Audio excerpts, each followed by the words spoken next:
Ya lebih kayak hubungan kita ke orang lain tuh kayak nggak halal gitu, belum halal, lebih ke gitu. Nggak boleh sentuhan dengan wanita. Nggak boleh yang halal apa sih lupa.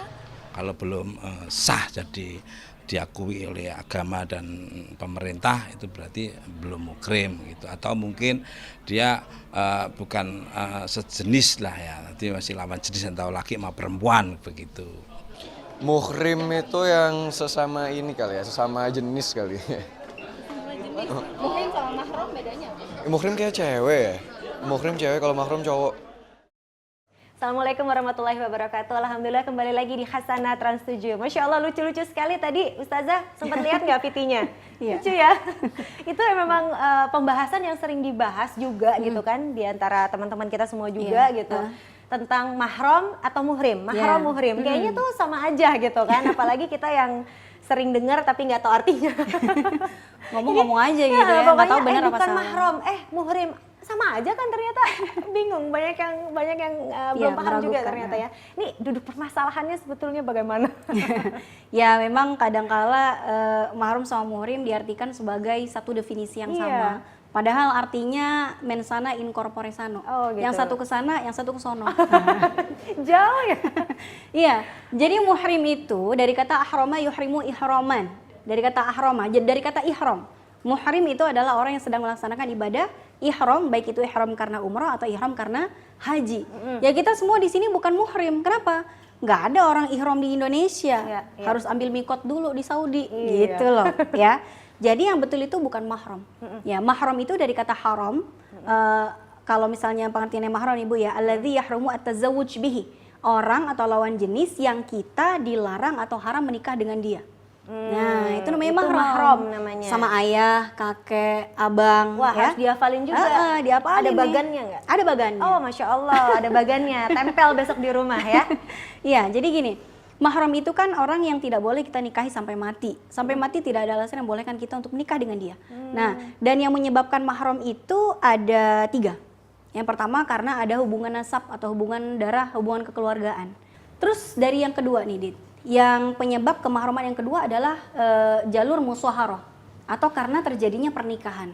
Nah, karena terjadi pernikahan, ada misalnya setelah kita menikah dengan suami kita, itu ada keluarga suami yang jadi mahram buat kita. Terus siapa dong yang menjadi mahram kita dari jalur musyawarah atau karena jalur pernikahan? Ketika kita menikah dengan suami kita, seorang wanita menikah dengan suaminya, maka yang pertama kali akan menjadi mahram buat si wanita ini adalah ayah kandung dari suaminya. Mertua, Bu. Mertua itu langsung jadi mahram buat si istri. Sejak kapan jadi mahramnya? Sejak si suami sah jadi suaminya. Dan mahram yang terakhir adalah mahram persusuan. Kalau mahram persusuan itu Nabi mengatakan yuhramu minar radha'ah ma yuhramu minan nasab, ya. Kemahraman itu terjadi, persusuan terjadinya karena sama seperti nasab. Artinya kalau misalnya kita perempuan, ya, disusuin sama ibu susuan kita. Nah, suaminya ibu susuan itu mahram buat kita. Karena posisinya kayak ayah. Nah, ibu susuan punya adik laki-laki, itu mahram juga buat kita. Posisinya kayak paman.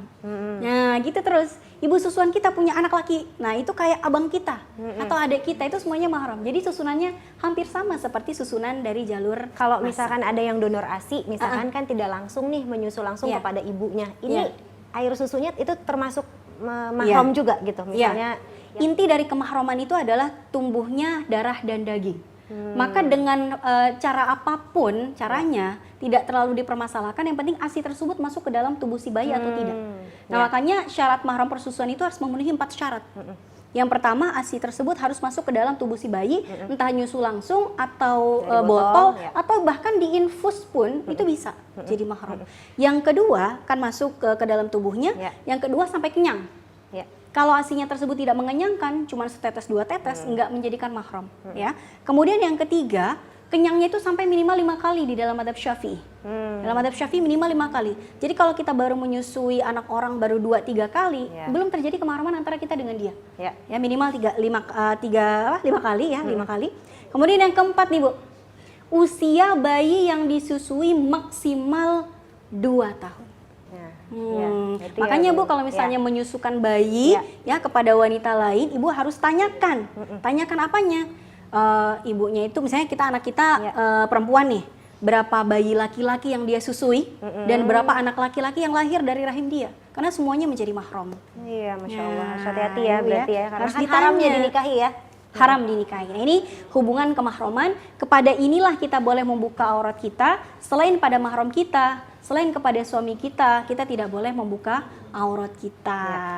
Masya Allah, berarti harus hati-hati sekali ya Ustazah Iya, ya. betul.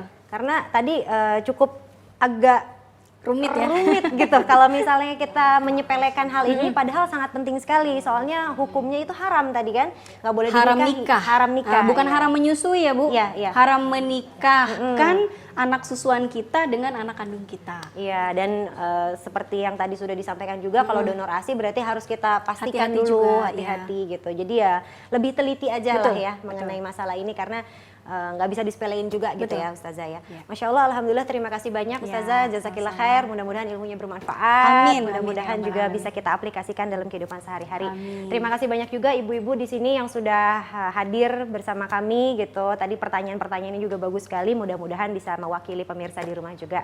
Mohon maaf sebelumnya jika ada kesalahan yang saya sampaikan. Pasti semua datangnya dari saya, tapi jika ada semua kebaikan pasti sudah datangnya dari Allah Subhanahu wa taala. Ya, terima kasih pemirsa Hasanah Trans 7. Demikianlah perjumpaan kita pada hari ini. Mudah-mudahan apa yang disampaikan bisa bermanfaat bagi Anda, bisa menambah pengetahuan, pencerahan, dan tentunya mudah-mudahan kita semua selalu dalam lindungan Allah Subhanahu wa taala. Saya Ratu Anandita pamit, kita jumpa lagi di Hasanah Trans 7 berikutnya, dan jangan lupa jika ada pertanyaan apapun silahkan langsung disampaikan melalui akun Instagram kami @hasanah_T7. Sekali lagi @hasanah_T7. Saya Ratu Anandita pamit. Wassalamualaikum warahmatullahi wabarakatuh.